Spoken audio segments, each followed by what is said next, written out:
In the heart of Beijing, just west of the Forbidden City, a massive titanium and glass ellipsoid seems to float serenely on a man-made lake. This is the national center for the performing arts, but everyone knows it as the Egg. From the moment its design was unveiled, it was a statement of breathtaking ambition, a building with no straight lines, no right angles, and no visible entrance. How do you even begin to engineer a structure like this? How do you create a building that is both a vast, open public space and a set of world-class acoustic chambers for opera, music, and theater? And most perplexingly, how do you make a dome of this scale appear to float on water? The story of the Egg is not just one of architectural form, it's epic of structural innovation, acoustic precision, and solving problems that had never been encountered before. We're going inside one of the 21st century's most iconic buildings to understand the engineering miracles that hold it together. Let's start with the most obvious question: the structure. The Egg is not a true sphere. It's a prolate ellipsoid, meaning it's longer than it is wide. And it's not a thin shell like an actual eggshell, it's a massive superstructure. The primary support is a vast network of steel space frame trusses, a complex web of interconnected members that form a rigid, lightweight lattice. Imagine a giant geodesic dome, but stretched into an elliptical shape. This space frame had to be designed to support not only its own weight, but also the immense hanging loads of the interior theaters, which are essentially buildings within a building, and the weight of the titanium and glass skin. The construction sequence was a monumental task in itself. The space frame was assembled in sections, with massive temporary supports holding everything in place until the structure could become self-supporting. A pro tip from structural engineers on such projects is the critical importance of temporary works design. The design of the falsework and shoring is often as complex as the permanent structure itself. A single miscalculation during assembly could lead to a catastrophic collapse. The final connection of the space frame, when it became a complete monocoque structure, was one of the most tense and celebrated moments in the project's timeline. Now, about that iconic skin and the illusion of it floating. The cladding is made of over 18,000 titanium plates and nearly 1,200 pieces of curved glass. The first challenge was that no two titanium panels are identical. Each one is a slightly different shape to conform to the ellipsoid's continuous curve. This required a digital fabrication process of the highest order, where the entire building was modeled in 3D, and each panel was CNC milled based on its unique coordinates. But the real magic of the floating effect is the moat. The building is surrounded by a 35,000 square meter artificial lake. The entrance is a subtle, transparent underwater tunnel that descends below the lake and brings you up into the grand lobby. This solves the problem of the entrance while maintaining the pure form. From an engineering perspective, the lake presented huge challenges, primarily waterproofing the entire submerged portion of the structure and managing the hydrostatic pressure from the surrounding water.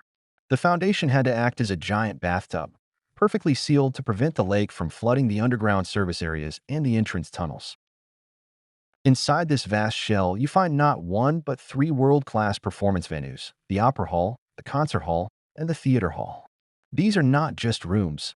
They are isolated structures, often called houses within a house. This is the key to their phenomenal acoustics. Each of these interior halls is built on its own separate foundation and is physically separated from the main outer shell by a gap. Why? To achieve acoustic isolation.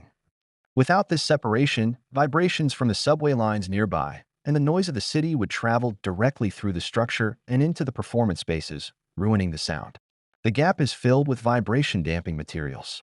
Furthermore, the interior shape of each hall is a masterpiece of acoustic engineering. The concert hall, for instance, is shaped like a violin case to naturally amplify and blend the sound. A common mistake in theater design is focusing solely on the architecture, treating acoustics as an afterthought.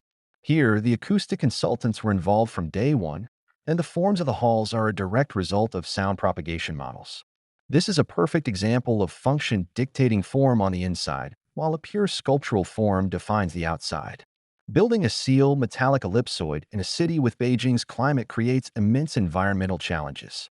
The primary issue is heat gain. A giant titanium dome acts like a greenhouse. The mechanical, electrical, and plumbing, or MEP, systems had to be extraordinarily powerful and efficient. The solution involved a massive underground plant room that conditions air and distributes it through a labyrinth of ducts into the three theaters and the main lobby.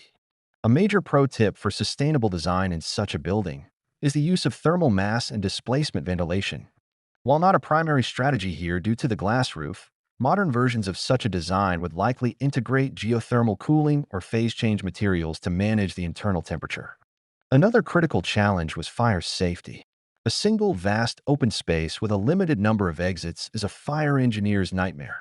The design required a sophisticated smoke extraction system, pressurization of escape routes, and the use of non-combustible materials throughout to ensure a safe path for evacuation in an emergency.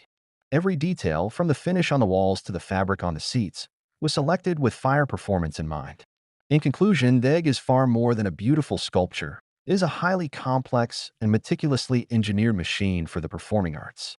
It represents a perfect marriage of a singular architectural vision with cutting-edge structural, acoustic, and environmental engineering.